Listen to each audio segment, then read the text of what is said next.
কারণ আমি অনেক টিকটক, ফেসবুক, ইউটিউব অনেক জায়গায় দেখি যে একজন 40 বছরের ভাই যদি বিয়ে করে তখন তাকে অনেক মানুষ অনেক ধরনের ইগনোর করে কথা বলে। আসলে কি জানেন, একটা ছেলে যখন দেশে থাকে 20 বছর, 22 বছর পর্যন্ত বা 25 বছর পর্যন্ত যখন সে লেখাপড়া করে, যখন পুরুষ টাকা পয়সার মালিক এমনি এমনি হইতে পারে না।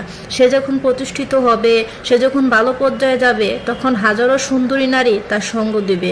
আর সেই সময় সে একটা সুন্দরী নারী চাওয়া বা সুন্দরী একটি নারী বিয়ে করা তার জন্য কোনো অন্যায় কিছু না। তাই বলছি, কারণ মানুষ বলে না যে ভাই আপনি আমার ভিডিওতে লাইক করেন, আমি আপনার ভিডিওতে লাইক করব, কমেন্ট করব, সাথে সুন্দর সুন্দর ভিডিও তৈরি করো। কারণ 4-5 জনের লাইক সাপোর্টে তোমার ভিডিও কখনোই ভাইরাল হবে না। তুমি ভাইরাল হতে গেলে অবশ্যই সুন্দর সুন্দর কন্টেন্ট তৈরি করতে হবে, যেটা লক্ষ লক্ষ মানুষ বা হাজার হাজার মানুষ শেয়ার করবে। আশা ছেড়ে দিও না, তোমার দ্বারাও সম্ভব হবে। প্রেমের বিশ্বে দর্শে গোজারে কি করবো আরু যায় তারে গো, বিশ্বে পরানে যায়, প্রেমের বিশ্বে পরানে যায় গো। তুমি যে আমার ভিডিওটা দেখতেছো, তুমি কি ভাবছো গানটা আমি মোবাইলে কাউরে শোনাইছি? না, তোমারই গায়া শোনাইছি। গানটা কেমন হয়েছে কমেন্ট করে জানাইও। তুমি শান্তিতে থাকো, আমার কারণে তোমার শান্তি নষ্ট হোক সেটা আমি কখনোই চাই না।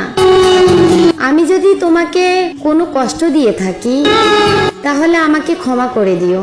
নিজেকে নিয়ে একটা মিথ্যা কথা বলার হলে কি বলতা? মিথ্যা কথা? পৃথিবীতে সবচাইতে আমি সুখী মানুষ। সে আমার স্টোরি দেখে, আমি তার স্টোরি দেখি, বাস এতটুকুই ভালোবাসা বেঁচে আছে।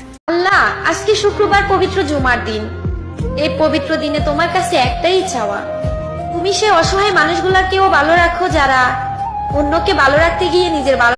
তোমাকে কতটা ভালোবাসি সেটা কখনো বোঝাতে পারবো না, কিন্তু একটা কথাই বলতে পারি, you are my happiness, I miss you. সম্পর্ক শেষ হলে শেষটা সুন্দর হোক, যাতে রাস্তায় দেখা হলে চোখে চোখ রেখে হাসা